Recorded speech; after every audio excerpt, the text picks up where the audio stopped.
它是所有男人的浪漫，也是舰船最后的防线。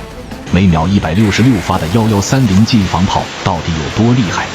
它的出现充分说明了什么是大炮一响黄金万两，一发炮弹2000元，开火1秒33万，每分钟射速可达11000发，世界仅此一型能做到单炮射速过万发的近防炮。温馨提示，请不要拿你的年薪来挑战它的射速。1130近防炮是730近防炮的改进版，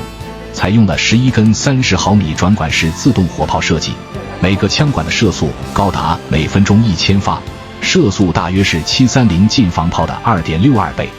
为什么要这么高的射速呢？为了拦截超音速导弹，就必须达到每分钟1万发的射速，才能具备足够的贯穿力，可以在有效射程内摧毁反舰导弹关键部位。作为舰船最后防线的1130近防炮，最大射程为5公里，最大射高为3公里。如果敌方的反舰导弹没有被拦截导弹拦截，威胁到舰船的安全，那么1130近防炮就会以恐怖的射速形成一道密集的弹幕，将敌方的反舰导弹击碎在数公里之外。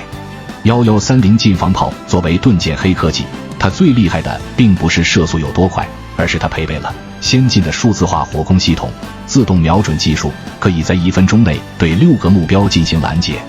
其实1130近防炮的发射过程都是按秒计算的，1分钟发射11000发只是理论上能做到，现实中根本用不到，现实中也不可能同时有成百上千的导弹需要拦截，所以一般发射也就持续几秒钟就完成任务了。很多人会觉得1秒33万太贵了，其实并不是。正常情况下，近防炮很少用到，反舰导弹想击中军舰本身就不是易事，要突破层层反导拦截，若真的突破了，那么每秒33万对比动辄上百亿的军舰就显得没那么贵了。最后再说一点，1130近防炮可以有效拦截4倍音速的反舰导弹，即便放眼全球，那也是当之无愧的最强舰船末端防御系统。